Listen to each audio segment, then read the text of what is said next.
السلام علیکم ورحمۃ اللہ وبرکاتہ. الحمد للہ رب العالمین والعاقبۃ للمتقین والصلاة والسلام علی رسولہ الکریم. اعوذ باللہ من الشیطان الرجیم. بسم اللہ الرحمن الرحیم.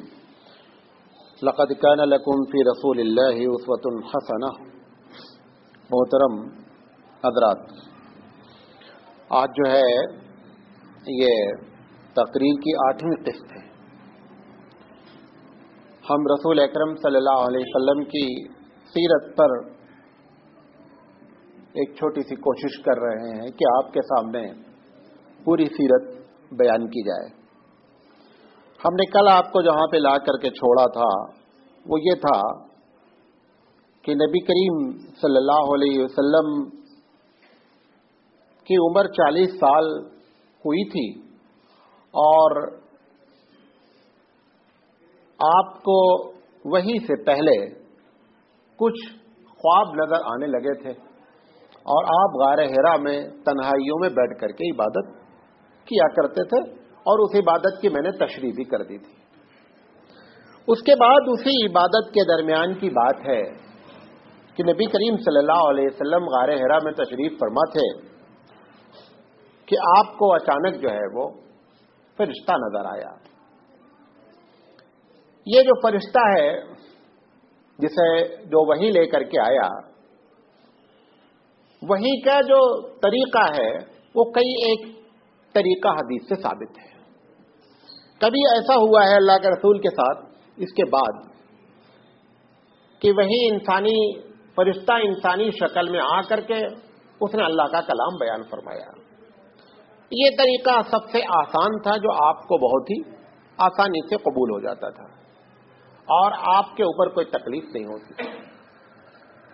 دوسرا طریقہ یہ ہوتا ہے وحی کا کہ پروردگار عالم ڈائریکٹ نبی سے بات کر لے. ایسا بہت کم ہوا لیکن ہوا. معراج میں یہی ہوا. رب نظر نہیں آیا لیکن رب کی بات نظر آئی. جیسے موسیٰ علیہ السلام کو رب نظر نہیں آیا لیکن رب کی بات نظر آئی. یہ بھی ایک طریقہ وحی کا ہے. ایک طریقہ یہ ہے کہ دل پر بات رب ڈال دے، نہ فرشتہ نظر آوے نہ رب کی آواز نظر آوے، دل میں بات ڈال دے. یہ بھی ایک وحی کا طریقہ ہے. بخاری میں ایک وحی کا طریقہ اور لکھا ہوا ہے. اللہ کے رسول صلی اللہ علیہ وسلم فرماتے ہیں کہ ہم کو گھنٹی بجنے کی آواز محسوس ہوتی تھی اور بعض لوگوں نے اس کی تشریح کی ہے جیسے مکھیوں، شہد کی مکھیاں ہوتی ہیں اور بہت اکٹھا ہو جائیں تو ایک آواز آتی ہے. وہ آواز ہم کو محسوس ہوتی تھی اور تب میں سمجھ جاتا تھا کہ وحی نازل ہونے والی ہے.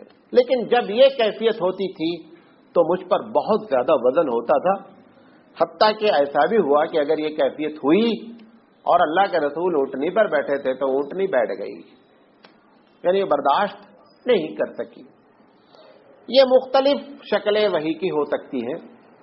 جس میں زیادہ جو شکل پیش آئی اللہ کے رسول کو وہ یہ آئی کہ جبریل نظر آئے یا جبریل انسانی شکل میں نظر آئے. اس میں تقریباً 80% قرآن مجید اس طریقے سے نازل ہوا. جو سب سے پہلے قرآن مجید کی آیت جبریل علیہ السلام نے نبی صلی اللہ علیہ وسلم کے سامنے پیش کی وہ سورہ علق ہے. اقرأ بسم ربک الذی سے ما لم یعلم تک 5 آیتیں. جب انہوں نے کہا پڑھو تو نبی کریم صلی اللہ علیہ وسلم فرمایا ما انا بقاری، میں پڑھا لکھا نہیں ہوں.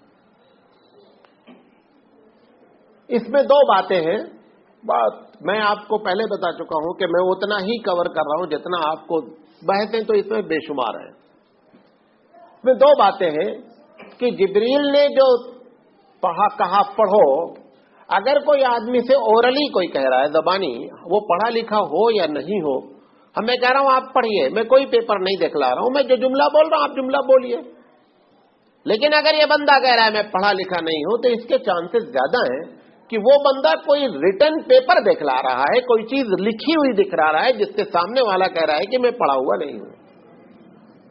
پھر ایک دوسری حدیث میں اس بات کا بھی ذکر آتا ہے کہ جبریل علیہ السلام ریشم کے کپڑے میں لپٹی ہوئی کوئی چیز لکھی ہوئی جبریل علیہ السلام نے اللہ کے رسول کے سامنے پیش کی. اگر وہ حدیث گرچہ ضعیف ہے لیکن اللہ کے رسول کا یہ جملہ کہ مانا بقاری، وہ دونوں آپس میں کیا ہوتا ہے، سملرٹی ہوتی دونوں میں، کہ یہ بات زیادہ قرین قیاس ہے کہ وہ کوئی چیز لکھی چیز تھی جو اللہ کے رسول کے سامنے پیش کی گئی. اللہ کے رسول صلی اللہ علیہ وسلم نے فرمایا کہ میں پڑھا ہوا نہیں ہوں.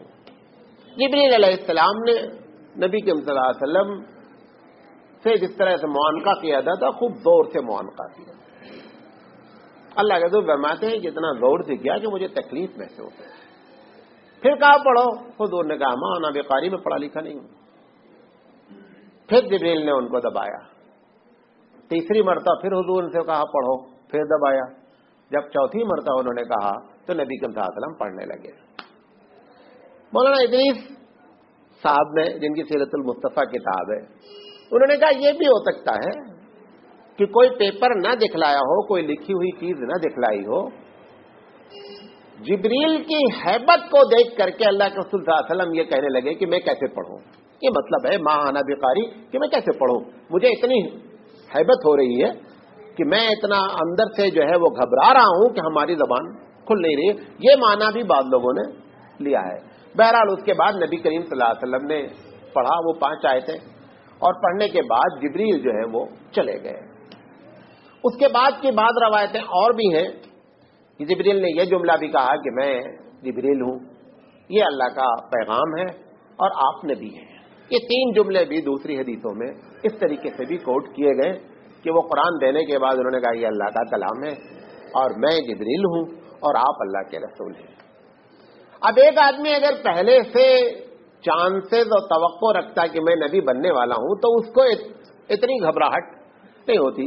کوئی نبی خدا نہ خواستہ پری پلان یہ نہیں تھا کہ مجھے کیا ہے نبی بننا ہے. لہذا اللہ کے رسول صلی اللہ علیہ وسلم کا یہ جو گھبرانا ہے یہ فطری ہے، اور جو فطری گھبراہٹ ہے وہ ہر آدمی کے ساتھ ہو سکتی ہے بحیثیت انسان کے، وہ چاہے نبی ہو یا کوئی بھی ہو. موسیٰ علیہ الصلوۃ والسلام نبی ہے، جادوگروں نے سانپ پھینک دیا، موسیٰ علیہ السلام گھبرا گئے. اب آپ بولیں دیکھو یار نبی ہو کر کے سانپ سے ڈرتا، حالانکہ اللہ کے علاوہ کوئی موت نہیں دے سکتا ہے. یہ فطری موت، یہ فطری ڈر ہے. ابھی آپ کے پیچھے سے کوئی آدمی بندوق دھانک دے اور آپ ڈر جائیں، آپ بڑے بزدل آدمی ہیں. نہیں، یہاں پہ بزدلی کی بات نہیں ہے، یہ ایک فطری خوف ہے. تو اللہ کے رسول صلی اللہ علیہ وسلم نے جب جبریل علیہ السلام کو دیکھا، دیکھنے کے بعد جو ہے وہ ایک فطری چیز تھی کہ جو نبی کے صلی اللہ علیہ وسلم کو گھبراہٹ پہ تبدیل ہوئی. بہرحال اللہ کے رسول وہاں سے آئے اور حضرت خدیجہ رضی اللہ تعالی عنہا کو پورا واقعہ سنایا. سنانے کے بعد حضرت خدیجہ رضی اللہ تعالیٰ عنہ سے ایک جملہ اور کوٹ کیا اس واقعے کے علاوہ کہ مجھے اپنی جان کا خوف ہے، میں ڈر رہا ہوں کہ شاید کچھ ہو جائے گا.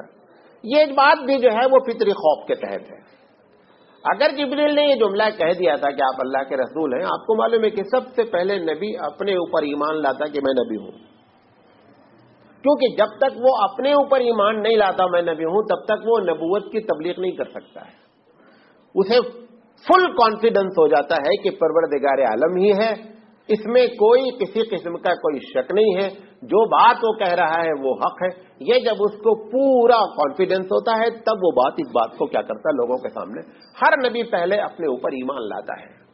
تو نبی کریم صلی اللہ علیہ وسلم کو بھی اس بات کا پورا یقین ہو گیا کہ ہم اللہ کے رسول ہیں اور اللہ نے ہمارا انتخاب کیا ہے. یہ جو کل میں نے بات آپ سے کہی تھی کہ وہ سچے خواب نظر آتے، وہ حقیقت میں کیا ہوتے تھے؟ وہ خواب اس لیے نظر آتے تھے کہ آنے والے جو دن میں ان کو جبریل علیہ السلام کو دیکھنا ہے تاکہ یہ تھوڑا موڑا کچھ جو ہے ان کے دل میں وہ خوف ختم ہو جائے اور محسوس ہو کہ کوئی چیز ہونے والی ہے. لہذا وہ 6 مہینہ پہلے سے جو ہے وہ اچھے خواب نبی کے وسلم کو نظر آتے تھے اور وہی صبح جو ہے پیش ہوتے رہتے تھے. بہرحال حضرت خدیجہ رضی اللہ تعالی عنہا نے سب سے پہلی جو بات کہی کہ آپ کو اللہ قطعی ضائع نہیں کرے گا، اور آپ تو کتنے شریف آدمی ہیں، آپ لوگوں کا بوجھ اٹھاتے ہیں، آپ غریبوں کی مدد کرتے ہیں، آپ مکے میں امین ہیں. اس طریقے سے انہوں نے بڑی تسلی دی نبی کریم صلی اللہ علیہ وسلم کو. نبی کریم صلی اللہ علیہ وسلم جو ہے وہ سردی اتنی محسوس ہو رہی تھی کہ آپ کانپ رہے تھے، اور آپ نے آنے کے فوراً بعد کہا تو مجھے اڑاؤ، دم ملونی کہ مجھے اڑاؤ فوراً. بہرحال اللہ کے رسول صلی اللہ علیہ وسلم کے اطمینان کے لیے انہوں نے کہا کہ چلو ورقہ بن نوفل ہیں، اور یہ ورقہ بن نوفل ان کے رشتہ دار بھی تھے اور اہل کتاب تھے اور بائبل یعنی توریت اور انجیل کا علم بھی رکھتے تھے، چلو ان کے سامنے ڈسکس کرتے کہ معاملہ کیا ہے۔ تو ورقہ کے پاس لے کر کے گئے، ورقہ بن نوفل نے پوری گفتگو سنی، انہوں نے کہا کہ ایسا لگتا ہے، اچھا یہ تو ورقہ بن نوفل کو پہلے سے آئیڈیا تھا، یہ آئیڈیا ورقہ بن نوفل ہو کے نہیں بلکہ عرب کے بہت سے علاقے میں یہ بات گونج رہی تھی کہ ایک نبی کے آنے کا وقت قریب ہو چکا ہے۔ جو کتاب تھی یعنی آسمانی کتاب توریت اور انجیل، اس میں وہ نشانیاں ساری نظر آ رہی تھیں کہ وقت قریب آ گیا ہے، اور بعض تو ایسے بھی اہل کتاب تھے اس وقت جو نام لے کر کے یہ کہتے تھے کہ وہ مکے میں ہی شخصیت پیدا ہوگی۔ تو ورقہ بن نوفل نے فوراً یہ کہا کہ یہ وہی ذات ہے، جبریل کو کہا یہ وہی ذات ہے جو موسیٰ کے پاس آئی ہے اور وہی ہے جو نبی کے پاس آئی ہے، اور خدیجہ یہ خوشخبری کی بات ہے کہ تمہارا شوہر جو ہے وہ نبی ہے۔ انہوں نے کہا لیکن ایک خطرہ بھی ہے، آپ کی مکے والوں سے زبردست مخالفت ہوگی۔ اللہ کے رسول کو یہ بات اس وقت نہیں ہوا کہ ہم کو تو لوگ امین اور صادق کہتے ہیں، ہم جدھر سے گزر جاتے ہیں ہماری لوگ تعریف کرتے ہیں، تو یہ مکے والے ہمارے مخالف کیوں ہو جائیں گے، کیا ہم نے ان کا بگاڑا ہے؟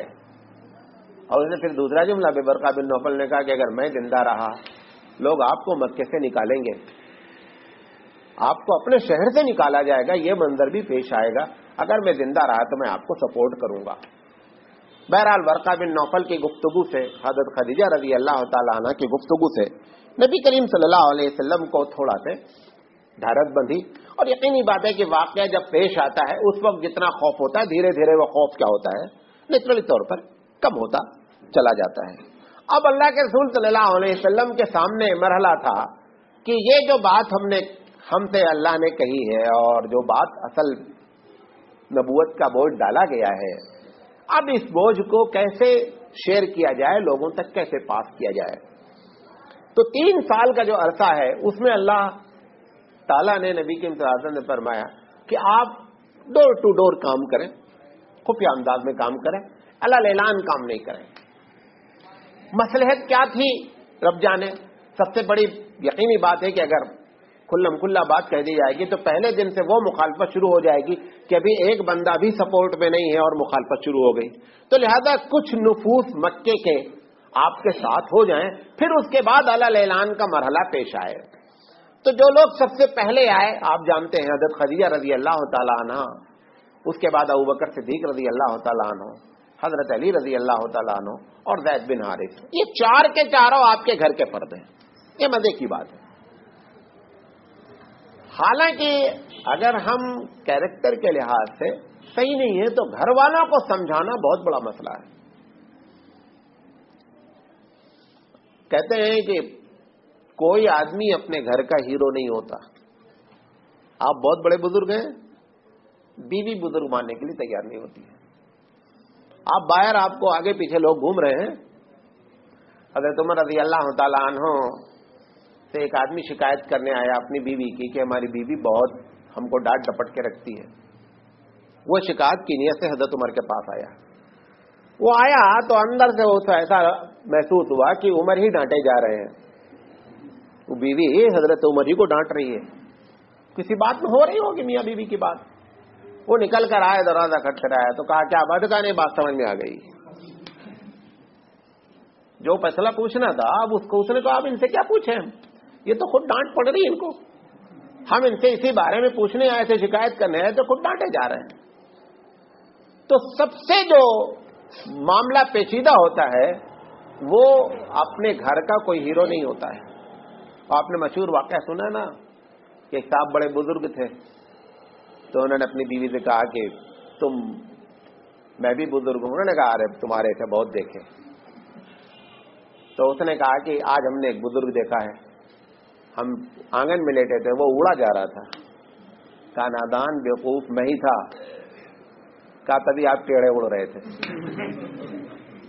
یہ کیا ہے؟ یہ بڑا مشہور واقعہ ہے۔ یہ چاہے حقیقت ہو یا نہیں ہو، مانن یہ بات صحیح ہے، حقیقت ہو یا نہیں ہو لیکن مانن یہ بات صحیح ہے کہ کوئی آدمی اپنے گھر کا ہیرو نہیں ہوتا۔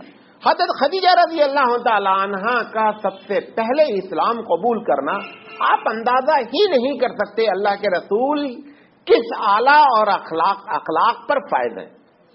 پھر دوسرا آدمی جو آپ سے زیادہ، ابھی آپ کتنے بھی آفیسر ہو جائیں، آپ کا جو لنگوٹی یار مل گیا کوئی بچپن کا، ارے کدھر ہے یار، اب وہاں تو آپ ہی پہ تم کو 10 آدمی سلوٹ مار رہے ہیں، یہاں یہ آپ کے پیٹ پہ مار کے بات کر رہا ہے کہ ادھر بات کر رہا ہے۔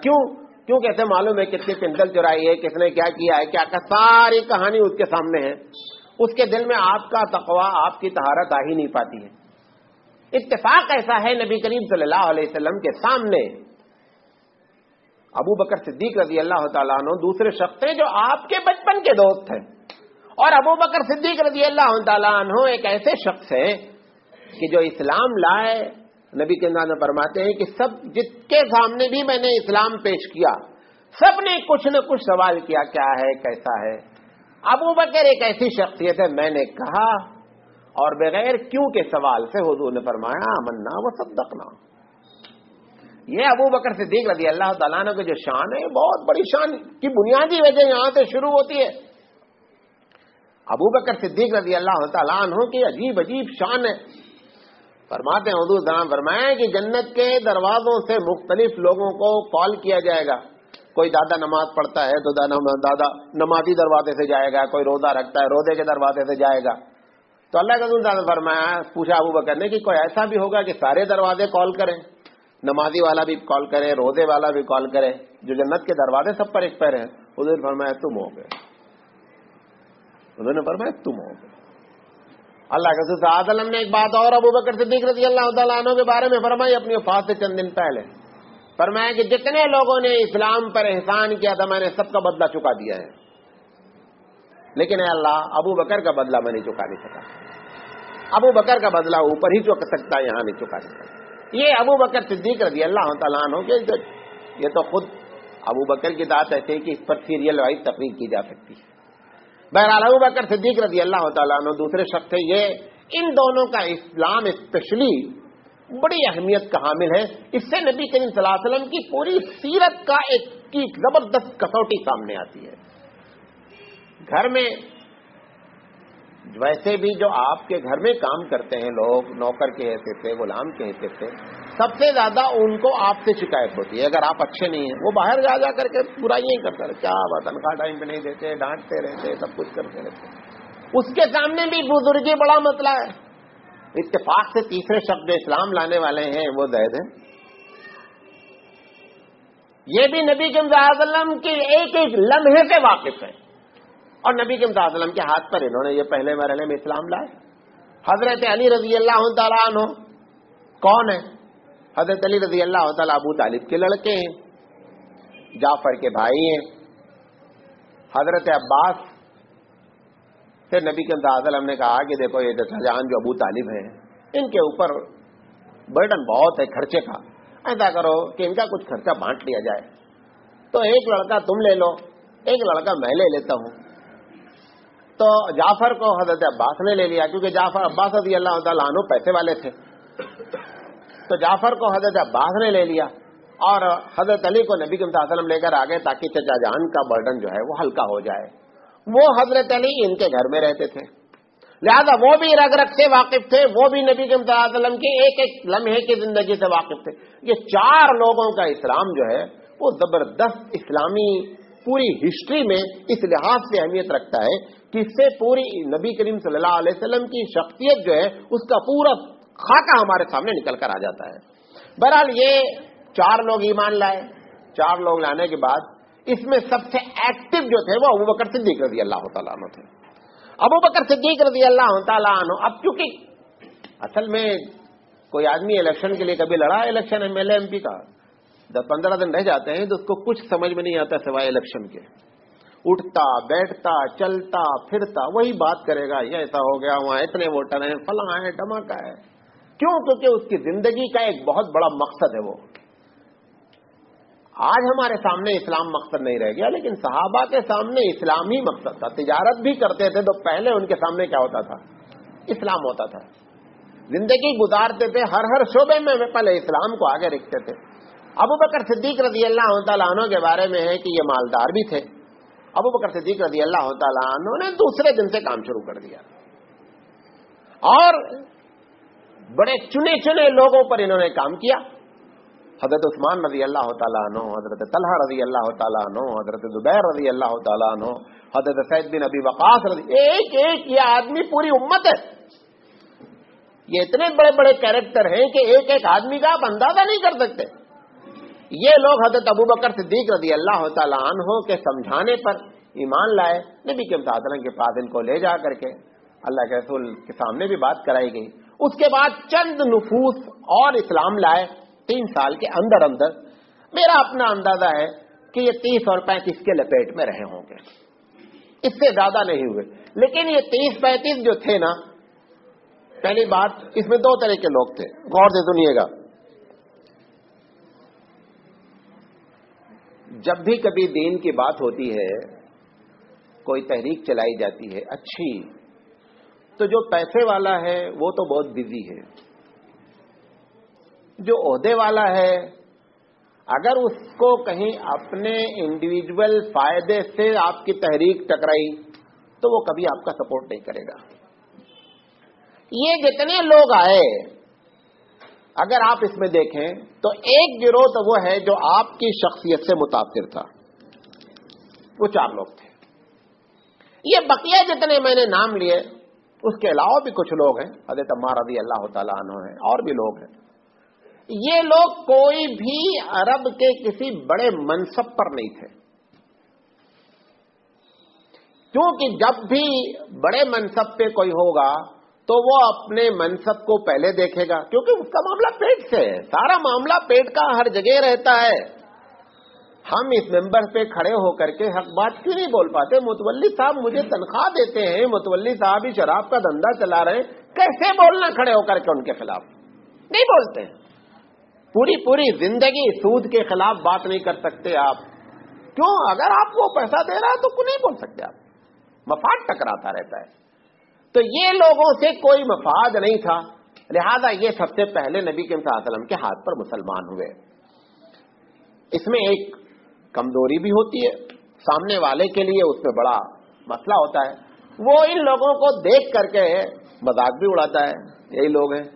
اب نبی صلی اللہ علیہ وسلم نے 1-2 مرتبہ ایسی گفتگو کر دی 3 سال کے عرصے میں. آپ نے فرمایا کہ ان کو ایسے نہیں جانو، یہ وہ لوگ ہیں جو عرب اور عجم کی سرداری کریں گے.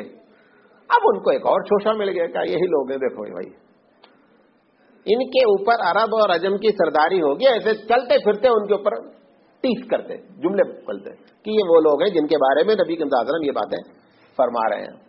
اور اللہ کے رسول جو فرما رہے تھے وہ اوپر والا کا فرمان تھا جو فرما رہے تھے.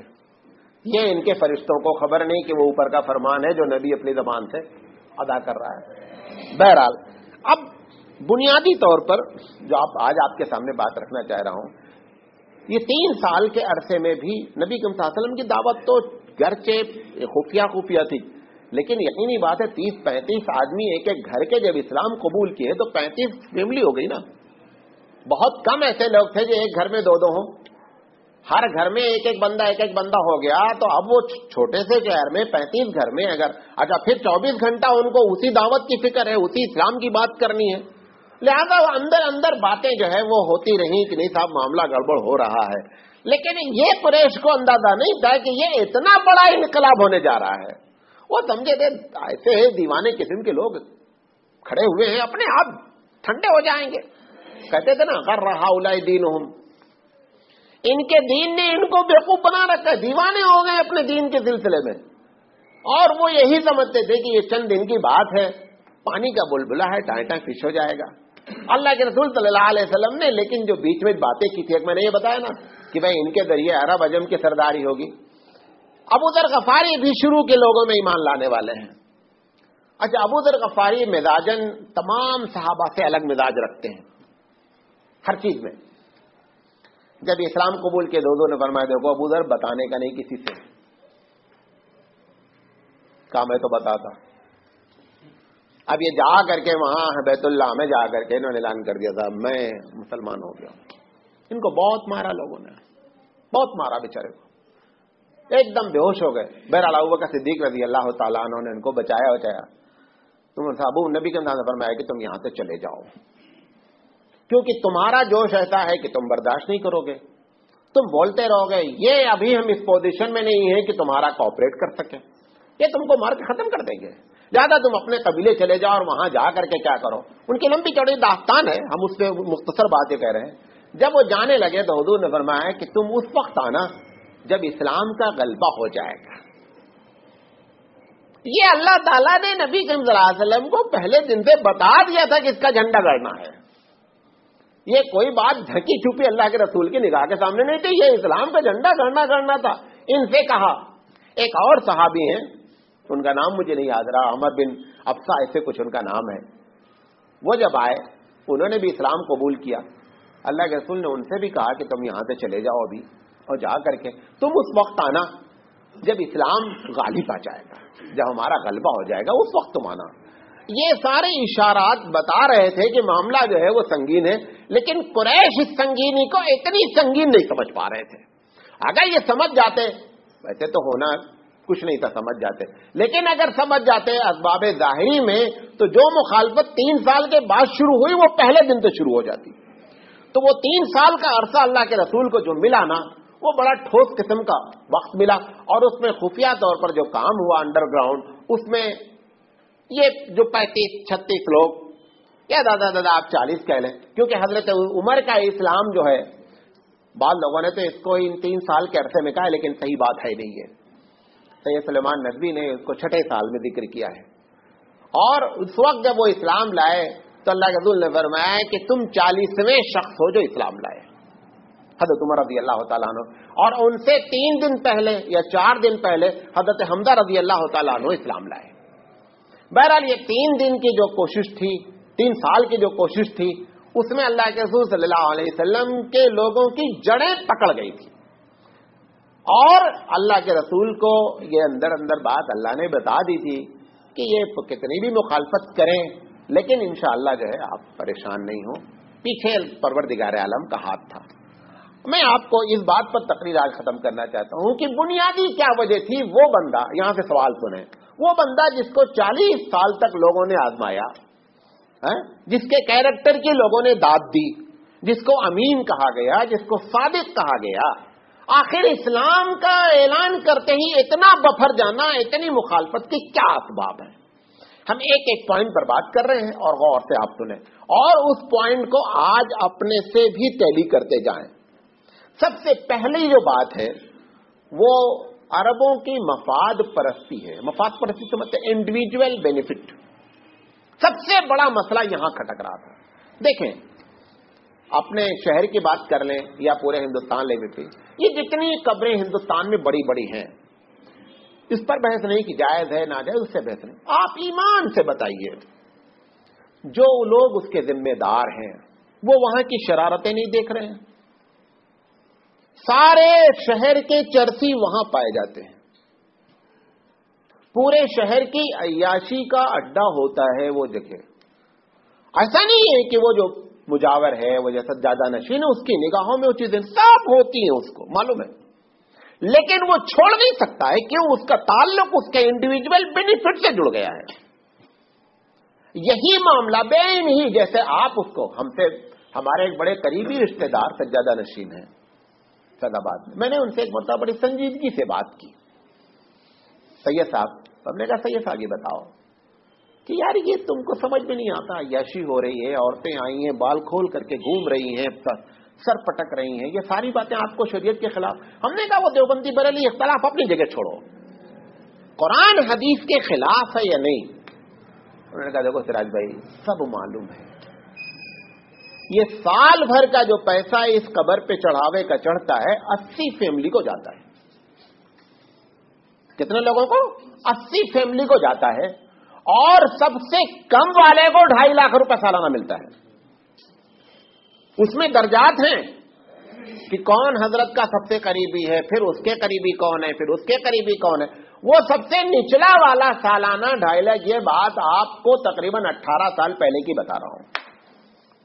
اب آپ بتائیے کہ 2.5 لاکھ روپے 18 سال پہلے جس کی فری کی آمدنی ہو وہ کیسے چھوڑ دے؟ وہ تو صرف خوف خدا ہی چھڑا سکتا ہے، بقیہ کوئی نہیں چھڑا سکتا۔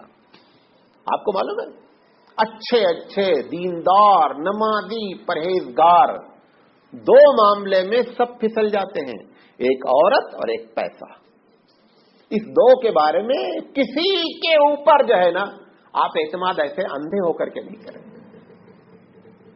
مفاد کا جہاں معاملہ آتا ہے اور شریعت، اصل تو شریعت کا امتحان ہوتا ہی اسی جگہ پر ہے جب آپ کے مفاد سے ٹکرا رہی ہے اور اس کے بعد آپ نے اللہ اور رسول کا دامن تھاما نہیں صاحب کچھ بھی ہو جائے، اسی دن جنت آپ کے نام الاٹ کر دی جاتی ہے۔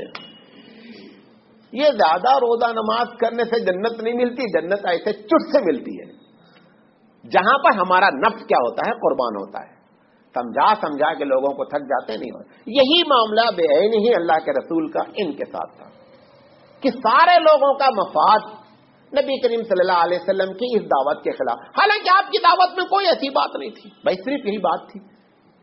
اللہ کے رسول نے ان کے بتوں کو تو 3 سال کے بعد یہ کہنا شروع کیا کہ یہ غلط ہے۔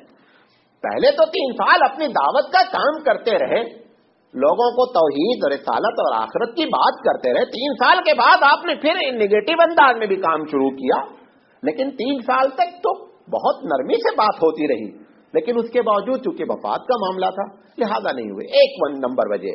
نمبر 2، میں صدیقی صاحب نے ایک عبارت لکھی، اس کو میں کوٹ کرتا ہوں اسی پہلے والے میں۔ انہوں نے کہا کہ مذہب جب کاروبار بن جاتا ہے، مذہب جب کاروبار بن جاتا ہے تو اس کی اصل روح اور مقصد کو بالائے طاق رکھ دیا جاتا ہے، اور گوناگوں رسمیات یعنی بیتوکی رسمیات ایک ایسا جادو قائم کر دیتی ہیں کہ اصل مذہب کھو جاتا ہے۔ یہی کیفیت ہے۔ ابھی آپ وہاں چلے جائیں، خبروں پہ جو کچھ ہو رہا ہے سب ان کے پڑھے لکھوں کو معلوم ہے کہ سب ناجائز ہے، لیکن وہاں کی پورا مذہب ہی الگ ہے، الگ لگتا ہے، الگ ان کے قرآن ہے، الگ ان کی کتاب ہے۔ وہ غیر مسلم بیچارہ کیوں آپ کے مذہب میں نہیں آ پا رہا ہے؟ وہ دیکھتا ہے کہ ہم میں ان میں کیا فرق ہے، کوئی فرق نہیں محسوس ہو رہا ہوتا ہے۔ تم بھی پھول چڑھاتے ہو، وہ بھی پھول چڑھاتا ہے، تم بھی چکر کاٹتے ہو، وہ بھی چکر کاٹتا ہے، تم بھی چومتے ہو، وہ بھی چومتا ہے، تم بھی سجدہ کرتے ہو، وہ بھی سجدہ کرتا ہے۔ کس بنیاد پر آپ کے اسلام کو قبول کر لے؟ کوئی فرق ہی نہیں محسوس ہو رہا اسے، صرف نام تمہارا عبداللہ، اس کا سیتا رام ہے، otherwise there is no difference, کوئی فرق نہیں۔ یہ جب تک آپ کلیئر وے میں اپنی پکچر نہیں پیش کریں گے، ہم اتنی تعداد میں ہیں ہندوستان میں کہ لوگوں کو ہم کو دیکھ کر مسلمان ہونا چاہیے تھا، لیکن نہیں ہو رہے۔ بایزید بستامی رحمۃ اللہ علیہ کا ایک واقعہ ہے۔ بایزید بستامی کے بغل میں ایک مسلمان رہتا تھا، ایک پڑوسی، اور ایک پڑوسی غیر مسلم تھا۔ تو اس مسلمان نے ان سے کہا، غیر مسلم سے، کہ اتنی بڑی بزرگ شخصیت تمہارے بغل میں رہتی ہے، تم اسلام نہیں قبول کیے؟ ان کو دیکھ کر کے حضرت کو اس نے کہا کہ دیکھو، بایزید بستامی رحمۃ اللہ علیہ کا جو کیریکٹر ہے بہت اونچا ہے، اتنا اونچا ہے کہ ہم یہ سمجھتے ہیں کہ ہم اس پر عمل ہی نہیں کر سکتے۔ اتنا متقی پرہیزگار ہیں کہ وہ اگر اسلام ہے تو اپنے بس کا ہی نہیں ہے وہ تو، اور رہا تم بھی مسلمان تو تم سے بہتر ہم خود ہیں۔ اسی لیے اللہ کے رسول نے کبھی ہوا میں چل کے نہیں دکھلایا، پانی پہ تیر کے نہیں دکھلایا، کبھی ایسا نہیں کیا۔ آپ نے وہ کام کر کے دکھلائے جو عام آدمی بھی کرنے کے لیے اگر کوشش کرے تو کر سکے، ورنہ روحانیت کی معراج پر نبی کریم صلی اللہ علیہ وسلم موجود ہیں۔ یہ جتنے روحانی بزرگ ہیں وہ سب نبی کے پیر کی خاک کے برابر بھی نہیں ہیں، لیکن اللہ کے رسول صلی اللہ علیہ وسلم نے کبھی ایسا نہیں کیا۔ اور اگر کبھی معجزے کے طور پر بات چیزیں ہو گئی تو آپ نے اس کو اپنا کریڈٹ نہیں بنایا جو دیکھا میں ہی ہوں، نہیں۔ آج ہم سے اگر کوئی ٹرین 5 منٹ لیٹ ہو گئی، حالانکہ دوسری وجہ سے، دیکھا میں نماز پڑھ رہا تھا اس لیے ٹرین 5 منٹ لیٹ ہوئی، حالانکہ وہ سگنل کی پرابلم تھی، وہ سگنل بھی خراب ہوا تو ہماری وجہ سے، کیونکہ ہم نماز نہیں پڑھے تھے۔ چھوٹی سی بات بھی ہوتی ہے تو ہم اس کو کریڈٹ کرتے ہیں، یہ اللہ کے رسول کے مزاج میں نہیں تھا۔ تو بتانا یہ چاہتا ہوں کہ مفاد پرستی جب مذہب کاروبار بنتا ہے تو بیتوکی رسمیں مذہب بن جاتی ہیں اور پھر آدمی کا ڈسٹنگوش کرنا، امتیاز کرنا مشکل ہو جاتا ہے کہ حق کیا ہے اور باطل کیا ہے۔ یہ ایک بنیادی وجہ ہے کہ یہ قریش جو ہے وہ نبی کریم صلی اللہ علیہ وسلم کی دعوت پر لبیک نہیں کہہ سکے۔ دوسری وجہ خاندانی چپقلش ہے، خاندان کا معاملہ تھا۔ ابو جہل نے کہا بھی یہ بات، کہا دیکھو یہ ہمارے ان کے خاندان میں ہمیشہ چلتا رہتا ہے، یہ اگر ایک اونٹ کاٹے تو ہم 2 اونٹ کاٹے مہمانوں کے لیے، یہ اگر حج میں خدمت کیے تو ہم اسے زیادہ خدمت کے زیادہ ٹینٹ لگا دیے۔ اب انہوں نے نبی کا دعویٰ کر دیا، یہ کہاں سے برابری لے کر آئیں، کہاں سے نبی کھڑا کریں؟ بقیہ چیزیں تو سب اپنے بس میں تھی، لیکن یہ تو اپنے بس میں نہیں ہے۔ تو پتا چلا خاندانی، اسی لیے آپ دیکھیں نا سب سے زیادہ دیورانی جٹھانی میں چکر چلتا ہے، وہ سب سے قریبی ہوتے ہیں۔ اگر دیورانی نے جٹھانی کو دیکھ لیا کہ یہ صوفہ اچھا لے کر آئی ہے، اب یہ اس کے پیچھے پڑ جائے گی، ویسا لے کر آنے کا تم کو۔ یہ ایک اندر سے، آج سے نہیں زمانے سے چلا آ رہا ہے۔ تمہاری ہماری بیوی کر رہی ہے تو سمجھنا چاہیے اکارڈنگ ٹو نیچر جا رہی ہیں، لیکن یہ چکر ہے بہت پرانا۔ تو خاندانی چپقلش کی بنیاد پر یہ معاملہ۔ تیسری وجہ کہ جو بھی اللہ کے رسول بات کہتے تھے وہ ان کے ہر چیز کے خلاف جا رہی تھی۔ بھائی یہ جتنی چیزیں ہیں، جتنا چیزیں ہم نہیں چھوڑ پاتے ہیں، سب حد نفس ہیں۔ حد نفس کا مطلب کیا؟ ہر چیز ہم کو اچھی لگتی ہے۔ ابھی یہ جو ہولی ہوتا ہے، تہوار ہوتا ہے، اس میں کیا چکر ہے؟ کیا ان کے پڑھے لکھے نہیں سمجھتے کہ اس میں کچھ بھی نہیں ہے، سنجیدگی نہیں؟ لیکن کیا ہے؟ ہو ہے، ہلہ ہے، ہنگامہ ہے، چلانا ہے، ادھر پھینکنا ادھر پھینک۔ اب یہ سب ایک دل کو اچھی لگنے والی چیز ہے۔ ابھی آدمی کسی سے کہو کہ دیکھو نفلی حج کرنے جا رہے ہو، ارے یہ 1 لاکھ روپے 1.5 لاکھ روپے کسی غریب کو اس کا گھر بنوا دو، وہ نہیں کرے گا۔ نہیں صاحب وہ ہم نفلی حج کرنے جا رہے ہیں۔ کیوں؟ آپ جا رہے ہیں، بھاڑ ڈال رہے ہیں، ٹرین پہ 5 آدمی پہنچے ہیں، 10 آدمی اتارنے گئے ہیں، 5 آدمی لینے گئے، یہ سب اندر سے اچھا لگتا ہے۔ وہ 1 لاکھ روپیہ غریب کو دے کر گھر بنا دیے تو کون پھول ڈالا؟ ہو سکتا ہے کسی کو پتا بھی نہیں چلا ہو، وہ نہیں کر پاتے ہم۔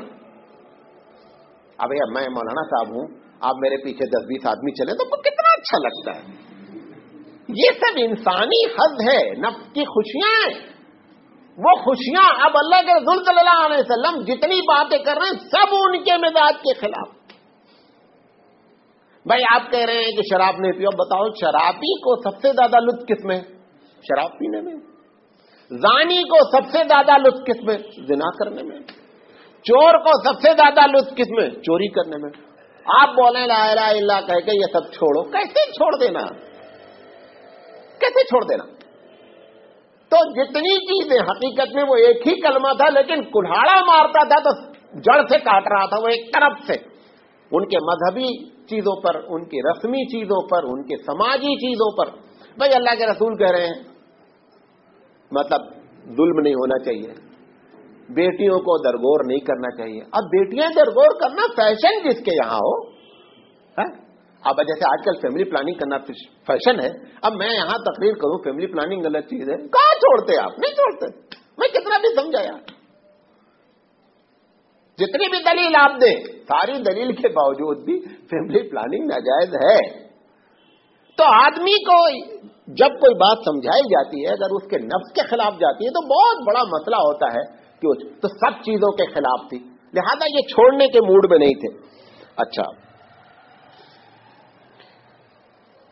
آخری بات ہے، بہت سی وجہ، یہ بات کہہ کر اپنی بات ختم کروں گا۔ دعوی نبوت جس چیز پر منتج ہو رہی تھی، اس جملے کو تھوڑا سمجھ لیں، دعوی نبوت کا جو رزلٹ نکلنے کی بات اللہ کے رسول کہہ رہے تھے، یہ ان کو باؤنسر جا رہی تھی۔ رزلٹ کیا نکلنا؟ بھائی ایک تو کہہ رہے ہیں کہ عرب عجم کی سیادت تمہارے ہاتھ میں جائے گی، دوسری طرف یہ دیکھ رہے ہیں کہ یہ بندہ تو خود یتیم پیدا ہوا ہے، باپ کے پاس پھوٹی کوڑی نہیں ہے پراپرٹی میں، لوگ جو اسلام قبول کیے ہیں وہ 2 کوڑی کے محتاج ہیں 2-4 کو چھوڑ کر کے۔ جو یہ نتیجہ بتا رہے ہیں کہ دعوت کا کہ اگر اسلام قبول کر لو تو عرب عجم کی سیادت ہوگی، یہ ان کو باؤنسر جا رہی تھی۔ اچھا دوسری چیز جس چیز کا اقرار کرایا جا رہا تھا کہ بیٹا مرنے کے بعد اٹھنا ہے، یہ ان کے اتر ہی نہیں رہی تھی, یہ بھی باؤنسر جا رہی تھی بات. کہتے تھے یہ کیسے ممکن ہے یار, ایک آدمی مر گیا, مٹی مل گیا, ہڈیاں گل گئیں, سڑ گئیں, تو وہ بولتے پھر کھٹ سے کھڑا ہو جاتا. اچھا, پھر جس چیز کا وعدہ کیا جا رہا تھا وہ ادھار تھا, نقد نہیں تھا. کیا؟ جنت. یہ تینوں چیزیں بھی خطرناک تھیں, جس کی وجہ سے ان کی کھوپڑی میں بات اتر نہیں پا رہی تھی. پہلی بات, کتاب عرب اور عجم کی سیادت ملنے والی ہے, وہ دیکھتے تھے یہ 35-36 لوگ, یہ کیا کریں گے. پھر اللہ کے رسول کہتے تھے کہ مرنے کے بعد کھڑا ہونا ہے کہ عمل کا حساب دینا ہے. پھر یہ کہتے تھے کہ اس کے بدلے میں جب نیکی کرو تو جنت ملے گی. جنت بھی ادھار, وہ بھی نہ سمجھ میں آنے والی بات. اور پہلی بات وہ, بھائی ایسے کوئی, میں جیسے یہاں پر بیٹھا ہوا کہوں کہ بھائی میں چند دنوں میں جو ہے سپر پاور بننے والا ہوں, آپ کیا سمجھیں گے؟